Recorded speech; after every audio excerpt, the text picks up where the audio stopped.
are disclosures for both Dr. Wong and myself.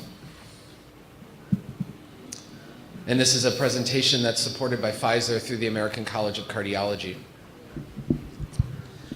It's just a reminder, we will be doing the audience response questions. You can use the same login as you were before. So we have two main objectives for this portion of the presentation, really to understand current secondary prevention management therapies and to be able to apply guideline-driven secondary prevention management strategies for an acute coronary syndrome patient. And that's what my talk is going to focus on, is the evidence behind the guidelines and what the guidelines tell us we should be doing for our patients who've had acute coronary syndrome. So to do this, I want to tell you a story about a patient. This is Martha. Martha's a 61-year-old woman. She has no prior history of coronary disease, no hypertension, hyperlipidemia, or diabetes. But she complains to her husband that she begins feeling nauseous and she has some chest tightness. She's not currently taking any medications, but she is a smoker. When she arrives at the hospital, her vital signs are shown above. Her blood pressure is 145/80. Her heart rate is 105. She is obese with a BMI of 31. And on her EKG that's performed when she first arrives in the emergency department, this shows ST segment depressions in leads V4, V5, and V6. On the physical examination, she's found to have a fourth heart sound on auscultation, but there are no crackles on her lung exam. And while her initial troponin on arrival was negative, that quickly rises to become a positive troponin at 0.20.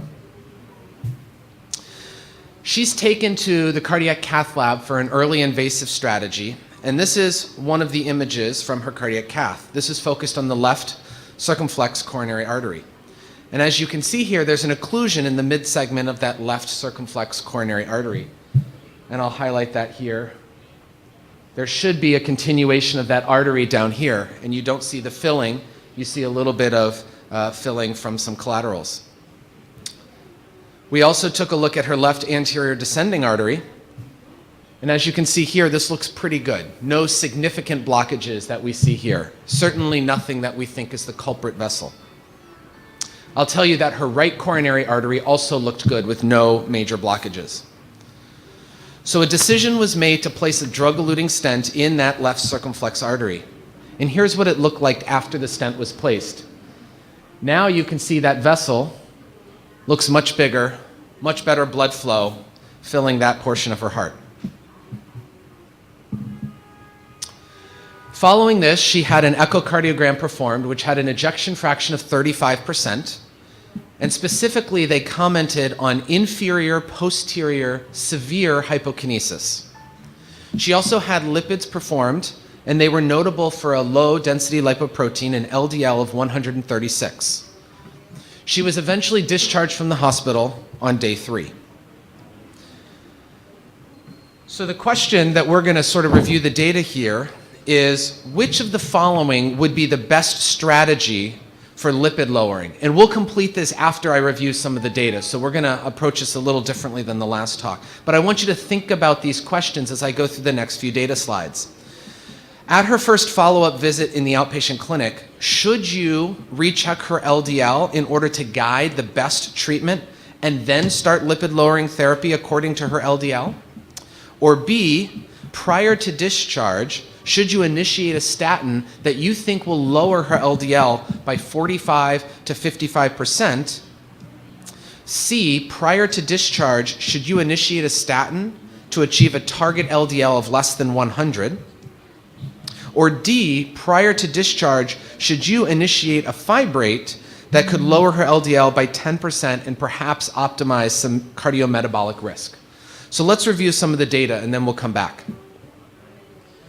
This slide, I think, is a really important overview of what lipid therapy has shown for us in the last couple decades.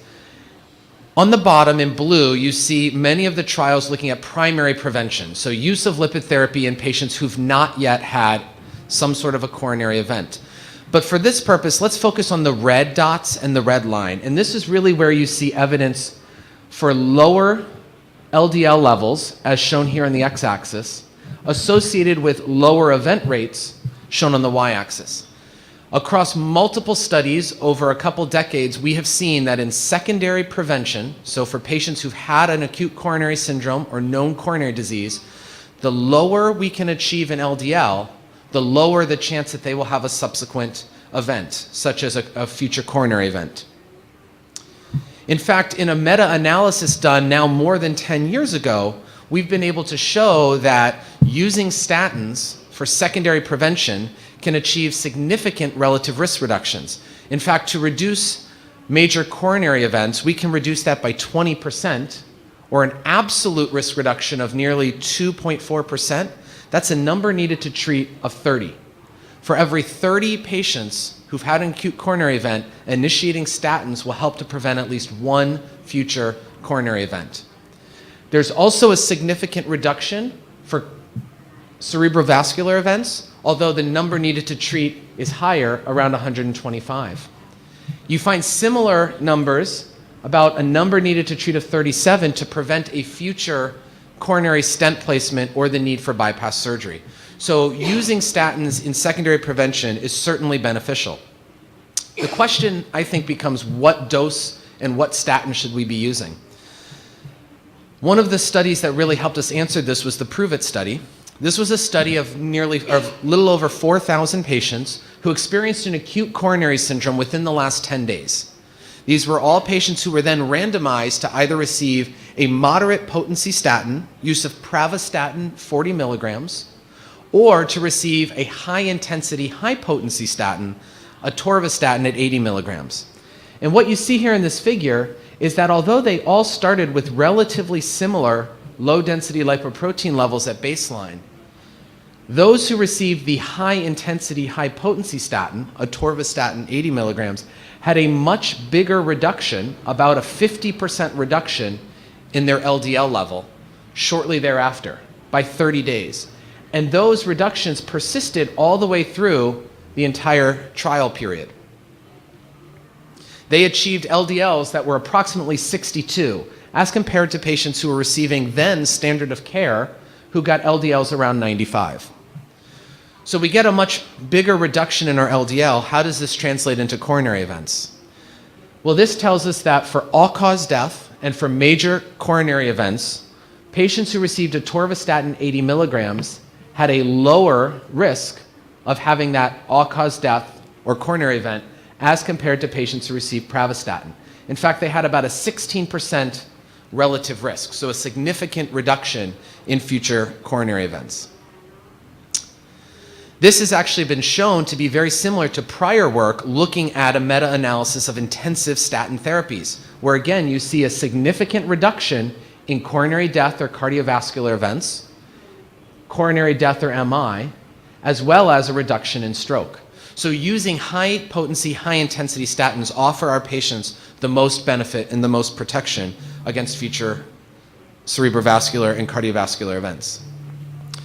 So now the question becomes is, what do the guidelines tell us? Well, we know that the American guidelines were updated a few years ago, and they took the approach that rather than using LDL levels to target your statin therapy, we really should be thinking about which statin to put patients on.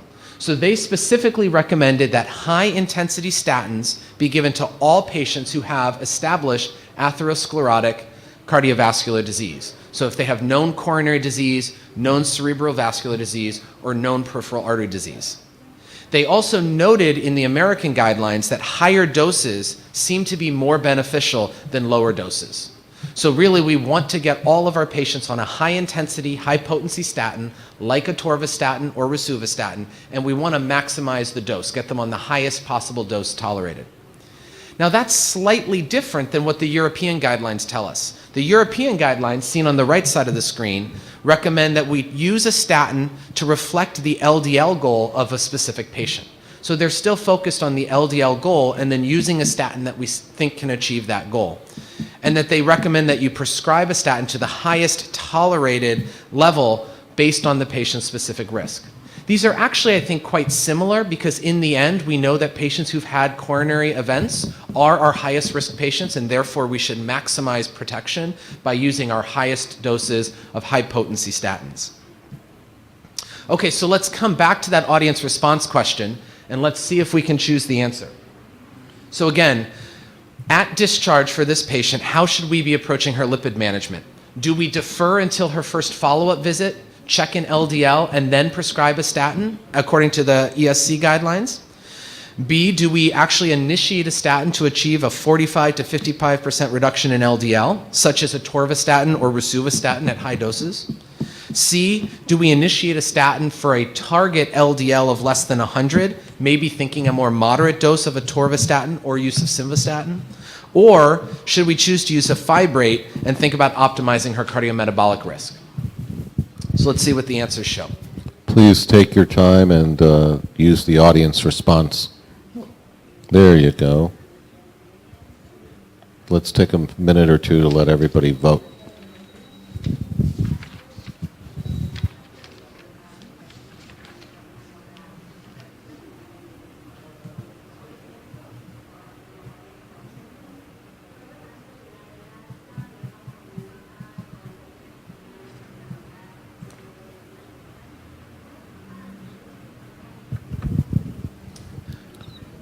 So it looks like we have about 100 people chiming in here and a pretty even split between those who are recommending we use the higher doses of the high potency statin to achieve the 50% reduction, so atorvastatin 40 to 80 milligrams or use of rosuvastatin, and then many people also choosing to use a statin that would target an LDL of less than 100.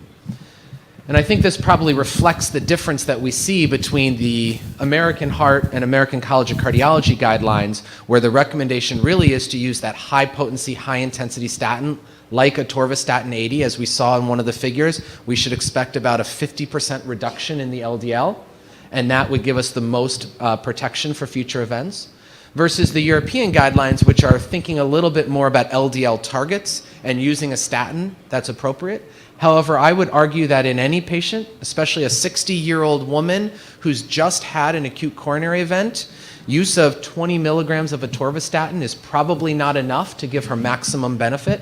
So if she can tolerate and if she can afford, we should try and use the highest dose of atorvastatin or use of rosuvastatin if possible.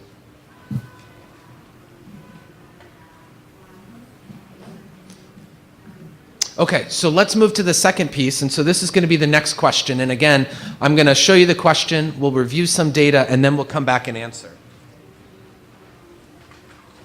Sorry, I need the question in English so I can read it to you all. So which of the following statements is supported by the literature? A, in addition to a maximally tolerated statin dose, the addition of alirocumab is not associated with a lower risk of major adverse cardiac events. B, in patients with a recent acute coronary syndrome and an LDL between 50 and 100 on a moderate intensity statin, the addition of ezetimibe 10 milligrams a day is not associated with a lower risk of cardiovascular death, myocardial infarction, or hospital admission in patients with unstable angina, coronary revascularization, or stroke. That's sort of a long one. C, oh, I'm sorry, this is the next question here. C, in patients with established cardiovascular disease on a statin, the addition of extended release niacin between 1,500 and 2,000 milligrams a day is not associated with a lower risk of adverse cardiac events. Or D, the likelihood that this woman will continue smoking at 1 year is less than 50%. So we're going to review some of the data to help us make a decision between these four choices. So the first question that we want to talk about is the role of niacin. So one of the things we know, niacin may help to reduce LDL, but also can help to increase HDL. And in a patient who may have evidence of the metabolic syndrome, might that be helpful for preventing future cardiovascular events? Well, this is the results from the AIM-HIGH study, where patients who were already on a statin were randomized to either get niacin or placebo, about 3,500 patients. And as you can see, looking up and down this chart, there was no benefit seen with the addition of niacin to a moderate potency statin. So we don't really think that initiating niacin should be routine for all patients, even those who have relatively low LDLs, if they're on a moderate potency statin. Now, this was a very important study that was published just a few years ago. This is the Improve It study. And in this study, patients who were already on a statin were randomized to also receive ezetimibe or placebo.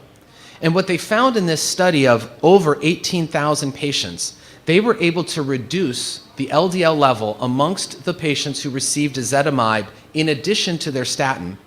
And in doing so, they also reduced major adverse cardiac events. So this study, I think, is very important because it helped us move beyond statins are the only therapy that are beneficial for preventing cardiovascular events to saying maybe it actually is lowering the LDL that's really important. Statins help lower the LDL significantly, but other drugs that can lower the LDL may also have benefit. And in this case, we were able to show that adding ezetimibe, which is a non-statin cholesterol med, in addition to a statin, reduced the risk of major adverse cardiac events. So this really changed the way many of us are thinking and supported what we call the LDL hypothesis, that LDL levels are really central to estimating future risk of adverse cardiac events. Now, following up on that have been a couple trials using some newer PCSK9 inhibitors. And you're going to hear much more about these in the next talk, so I'm only going to touch on this briefly. But this is one of the trials. This is the ODYSSEY outcomes trial. And in this trial, patients who had an acute coronary syndrome sometime in the last 12 months were put on a high-intensity, maximally tolerated dose of a statin, such as atorvastatin or rosuvastatin, and then they were randomized either to receive alirocumab, which is a PCSK9 inhibitor, or to receive placebo. The goal here is really to take patients who were already on statins, but who had not yet achieved our goal LDL levels. The LDLs were still too elevated, in this case, greater than 70. And by adding on a PCSK9 inhibitor, we could further reduce those LDL levels into a target range somewhere between 25 and 50. So further reducing the LDL beyond what the statin could do. And in fact, this is exactly what we saw. If you look here in the blue lines, patients who only received a statin had an LDL level somewhere around 90 to 100, sort of where they started. But the patients who were randomized and received alirocumab had a significant reduction in their LDL, initially as low as about 38. And that might have increased a little bit to about 50 for those who maintained on treatment throughout the entire study period. This translated into a reduction in major adverse cardiac events. So you can see those who received the PCSK9 inhibitor had about a 9.5% risk of experiencing a major adverse cardiac event. That's in comparison to the patients who only received the statin at 11.1%, about a 15% hazard reduction, and that was highly statistically significant. We also see reductions in non-fatal MI, in ischemic stroke, and in unstable angina. So in addition to taking a statin, patients who were randomized to receive the PCSK9 inhibitor achieved further benefit in reducing the risk of having major adverse cardiac events. So the last piece, because tobacco use is such a prevalent problem amongst patients who have acute coronary syndromes, perhaps somewhere around a third of all patients in the hospital with an acute coronary syndrome are still smoking. There's a lot of effort thinking about how do we get patients to quit smoking to prevent their future events. This is actually some work that Dr. Wong and her team have published, which shows that in the United States, amongst patients who were smoking at the time they arrived at the hospital, more than half of them continued to smoke 1 year after their acute coronary syndrome event. Now, nearly all of them received counseling from their providers, their doctors, their nurses, and others, telling them to quit smoking.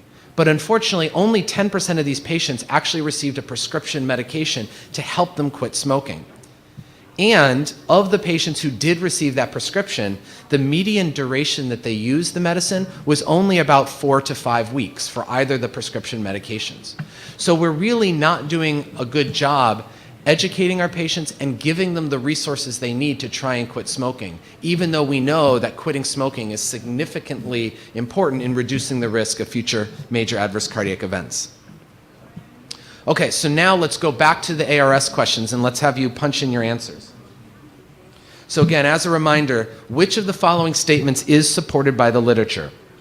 A, in addition to maximally tolerated statin doses, the addition of alirocumab, the PCSK9 inhibitor, is not associated with a lower risk of major adverse cardiac events.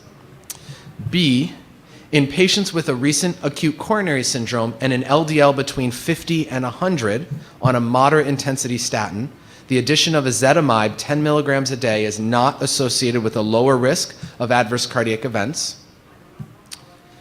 C, in patients with established cardiovascular disease on a statin therapy, the addition of extended release niacin is not associated with a lower risk of adverse cardiac events. Or D, the likelihood that a patient will continue smoking at 1 year is less than 50%. So let's have a few minutes to have everyone punch in their answers.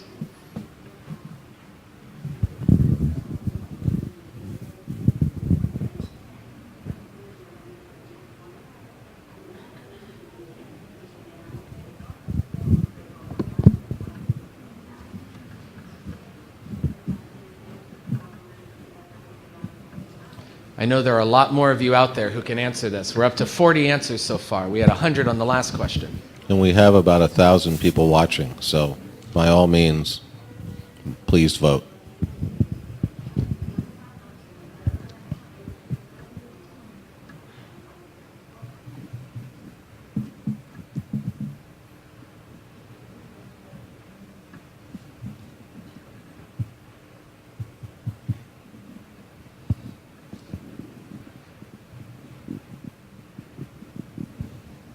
Okay, Geoff, do you want to go through why perhaps the majority voted for option C, but address options B and options D? Sure. So these are good questions.